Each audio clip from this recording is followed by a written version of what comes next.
Hello friends, welcome to খেল দুনিয়া। আগামী 18ই আগস্ট হতে চলেছে ডুরান্ড কাপের ডার্বি। তো সেই ডার্বির জন্য এখন থেকেই প্রস্তুতি নিতে শুরু করে দিয়েছে মোহনবাগান এবং ইস্ট বেঙ্গল। তো ডার্বির টিকিটের খবর কি সেটা নিয়ে তোমাদের একটা আপডেট দিয়ে দিই। তো টিকিটের আপডেট কিন্তু আজকের পাওয়া গেছে ডুরান্ড কাপ কর্তৃপক্ষ থেকে। তারা কিন্তু জানিয়েছে এবার অনলাইন টিকিট ছাড়বে তারা। তো গতবার আমরা দেখেছিলাম যে খুবই অব্যবস্থার শিকার হতে হয়েছিল দুই দলের সমর্থকদের, এবং কোনো টিকিট কিন্তু অনলাইন ছাড়া হয়নি। সমস্ত ম্যাচের টিকিট অনলাইন ছাড়া হয়েছে, শুধুমাত্র মোহনবাগান ইস্ট বেঙ্গল ম্যাচের টিকিট কিন্তু অনলাইন ছাড়া হয়নি। এবং অফলাইনে টিকিট ছাড়ার ফলে প্রচণ্ড মানুষের ভোগান্তি হয়েছে, হ্যারাসমেন্ট হয়েছে। রাত থেকে তারা লাইন দিয়ে দাঁড়িয়েছিল। তো সেই হ্যারাসমেন্টের জন্য অনেক প্রতিবাদও হয়েছিল। তো তারপর কিন্তু মনে করা হয়েছিল যে এবছর উন্নতি হবে। তো সেটা কিন্তু ডুরান্ড কাপ কর্তৃপক্ষ শুনেছে, অনলাইনে কিন্তু তারা টিকিট ছাড়ার ব্যবস্থা করবে। তো অনলাইনে টিকিট কিন্তু আগামীকাল দুপুর 12টা থেকে ছাড়া শুরু করবে। বুকমাই শোতে তোমরা কিন্তু সেই টিকিট কাটতে পারবে।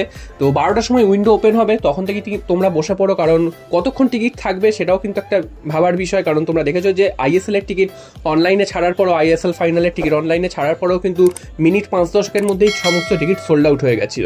তো কিভাবে সেটা সম্ভব কেউ জানে না, কিন্তু সেগুলো কিন্তু হয়ে গেছে। তো আগামীকালও যে টিকিট ছাড়ার পর যে তোমরা সবাই সাথে সাথে অ্যাভেলেবেল পেয়ে যাবে তেমনটা কিন্তু নয়। হয়তো এমনটা হতে পারে যে সাথে সাথে সোল্ড আউট শো করে দিল। তো এমনও কিন্তু হতে পারে। তো আশা করা যাচ্ছে ভালো কিছুই হবে, কারণ এরকমভাবে মানুষকে হ্যারাসমেন্ট করবে না বা মানুষকে অতটা ভোগাবে না। সবাই যাতে খেলা দেখতে পারে সেই রকমই ব্যবস্থা করবে। তো এদিকে আরেকটা কথা শোনা গেছিল যে অফলাইনে টিকিট ছাড়া হবে। তো অফলাইনের টিকিট কবে ছাড়া হবে সেটা কিন্তু জানা যায়নি। তো অনলাইনের নিউজটা এই মুহূর্তে এসছে, তোমাদের কিন্তু জানিয়ে দিলাম যে আগামীকাল দুপুর 12টা থেকে ডার্বির টিকিট কিন্তু ছাড়া হবে। এবার প্রশ্ন হচ্ছে এই টিকিটগুলো তাহলে রিডিম কবে করতে হবে সমর্থকদের? কারণ আমরা জানি যে আমাদের এখানে সেই সিস্টেম চালু হয়নি যে কিউআর কোড দেখিয়ে মাঠে ঢুকতে পারবে। সমস্ত জায়গায় কিন্তু সেই সিস্টেমই চালু হয়েছে।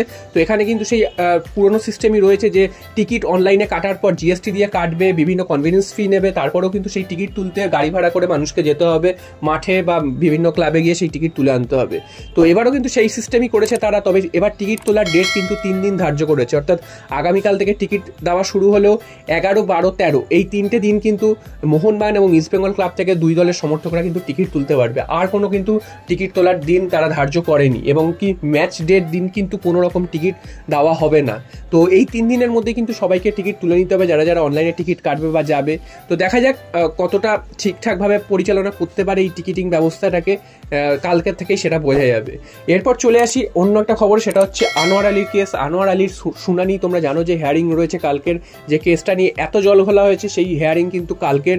এবং এটাও তোমাদের জানিয়েছিলাম যে ইস্ট বেঙ্গল এবং দিল্লি এফসিকে কিন্তু সমস্ত রকম ডকুমেন্টস রেডি রাখতে বলা হয়েছিল 8 তারিখের মধ্যে, যাতে তারা সেই ডকুমেন্টসগুলো সাবমিট করতে পারে। তো সেই যে সময়টা দেওয়া হয়েছিল দিল্লি এবং ইস্ট বেঙ্গলকে, তারা কিন্তু সেই সময়ের মধ্যে তারা কোনো ডকুমেন্টস রেডি করেনি, তারা কিন্তু কোনো ডকুমেন্টস পেশও করেনি। তারা কিন্তু আরও 2 সপ্তাহ সময় চেয়ে নিয়েছে পিএসসির থেকে। তবে পিএসসি এখন কি করবে সেটাই কিন্তু দেখার। তবে পিএসসির হিয়ারিং কিন্তু কাল দুপুর 12টা থেকে রয়েছে এবং সেখানে কিন্তু উপস্থিত থাকতে হবে।